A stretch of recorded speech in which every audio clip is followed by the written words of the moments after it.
Dr. Eric Cunningham Dax was a known intimate and close associate of Dr. John Rawlings Rees. Dr. Rawlings Rees had, by his own admission, stated that he was a specialist in brainwashing and that a lot of his experimentation involved deep sleep hypnosis. This goes to the notion that the unpleasant possibility that when people consider the motives for events such as the Port Arthur Massacre, could be that with research and experimentation on this level of social programming, that sometimes it may be necessary to put those experiments into the field to see how they work in a reality basis.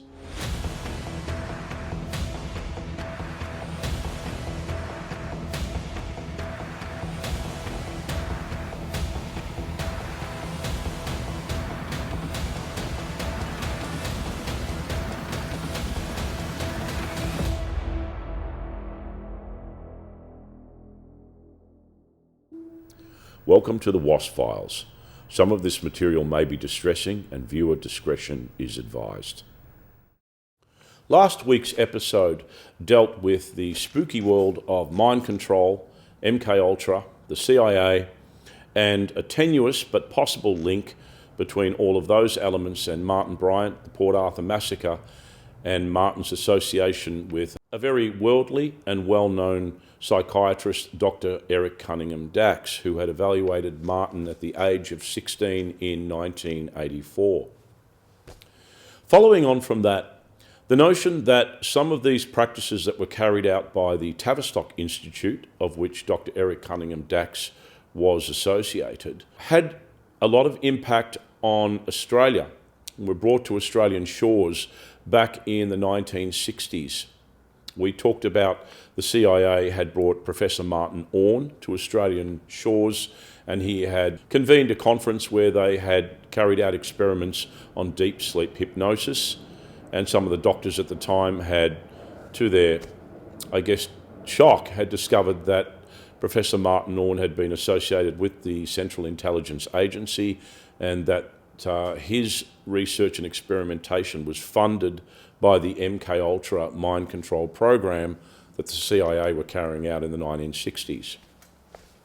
So at the time, around the 60s, the late 60s and into the 70s, we had a cadre of very well-regarded psychiatrists and doctors that were in Australia at the time and continuing some of this research into some very dubious and, in some cases, catastrophic experimentations on the civilian population that led to deaths and led to a lot of scandal.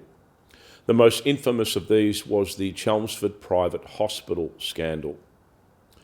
Now, prior to that, Dr. Eric Cunningham Dax was a known intimate and close associate of Dr. John Rawlings Rees, who was one of the founders of the Tavistock Institute. Dr. Rawlings Rees had, by his own admission, stated that he was a specialist in brainwashing and that a lot of his experimentation, which originated from his tenure at the Tavistock Institute, involved deep sleep hypnosis, post-hypnotic suggestion and so on, and that he was very much a close associate of Dr. Eric Cunningham Dax. So when Dr. Dax had moved to Tasmania in the 1960s to carry out some of his continued research into that area, he continued on from some of the experiments that he had partaken in with Dr. Rawlings Rees. According to reports, there were some 1,300 experiments that were carried out using deep sleep hypnosis and deep sleep therapy, or DST, on patients. The Chelmsford private hospital was a facility to help people with everything from drug addiction to severe neurological and psychological problems. And in 1963, the superintendent of the Chelmsford Hospital was Dr. Harry Bailey.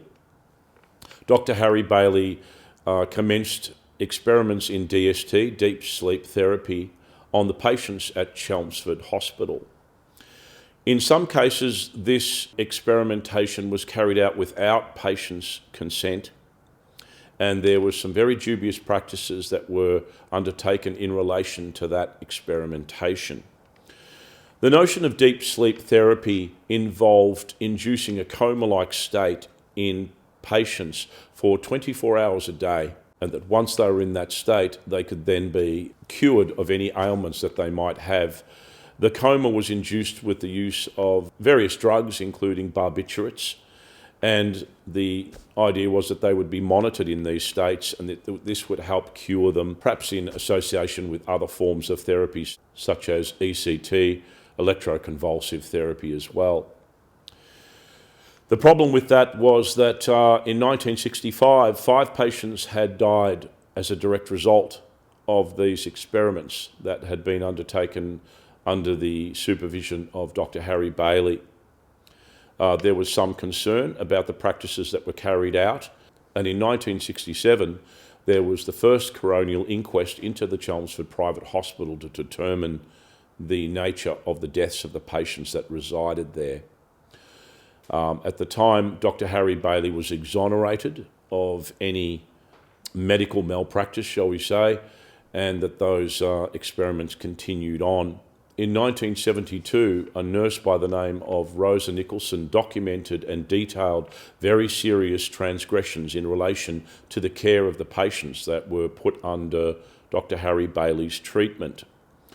These involved, in essence, an abandonment of some of these patients. They weren't monitored enough, and that they exhibited some very serious side effects of the treatment that wasn't being overseen by Dr. Harry Bailey and his associates.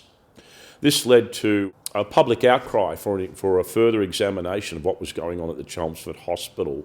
In 1979, Dr. Harry Bailey had resigned his post at the Chelmsford Private Hospital due to some of the public outcry about the treatment of the patients at that hospital. However, he continued in practice, and a Dr. John Heron had taken over, and Dr. Bailey had continued referring his patients to Chelmsford, where some of those deep sleep therapy experiments continued. There was a program that was aired on 60 Minutes, one of their segments, called the Chelmsford Scream, which documented the death of Miriam Fotio and, in addition, some other patients, and examined in great detail some of the very serious side effects and problems associated with what was going on at the hospital at the time. In 1985, Dr. Harry Bailey himself committed suicide, ironically taking an overdose of the same barbiturates that were used to maintain the coma-like state of his patients. Sometime after that, in 1988, there was a royal inquest in looking into the entirety of how the hospital was run, and it was discovered that up to at least 25 patients had died as a result of the DST experiments, and many more in post-therapy complications that had arisen out of the experimentation on themselves. So a lot of these doctors were all associated and knew each other, and in some ways there was a link, however tenuous, back to the experimentations that were carried out by the Tavistock Institute. Dr. John Rawlings Rees, who was an associate of Dr. Eric Cunningham Dax, wrote quite a number of books related to his research into social programming. One of these was The Shaping of Psychiatry by War, which of course examined the notion of war and its effect on the mass populations.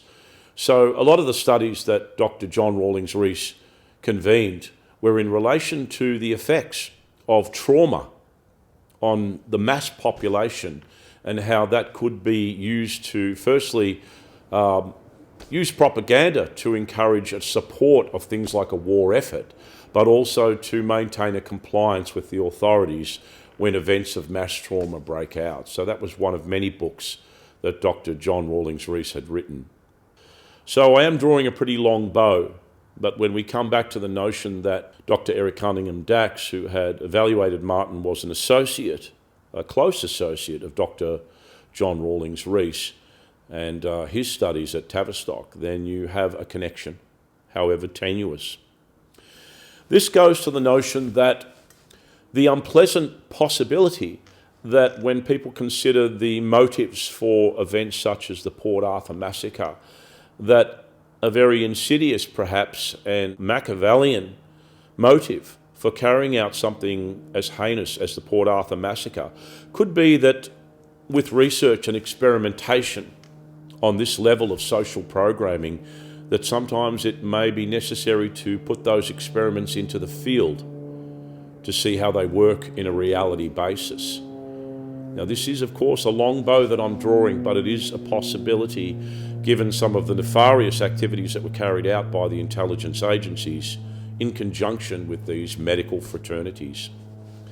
I guess this also goes to the notion of COVID, the application of the responses to the COVID outbreak, the fear that was engineered amongst the population, and in some cases the very draconian and strict parameters and controls that were placed on the civilian populations around the world to get people to comply with the parameters of containing the virus. It was very interesting to study the psychology of how people reacted to the COVID outbreak.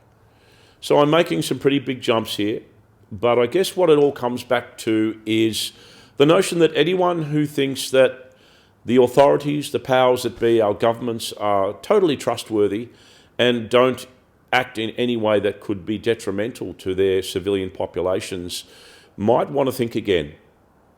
Because certainly with the case of the Chelmsford private hospital scandal and some of the actions of very well-regarded psychiatrists and people in the medical fraternity that led directly to the detriment of their civilian populations, including deaths, that there is a question to be asked about whether they should be trusted and, at the very least, should operate without any degree of oversight, accountability, and questioning.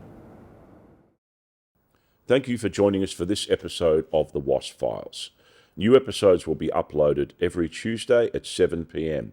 Feel free to share far and wide, and please see the links to the Dropbox files and information relating to the episodes.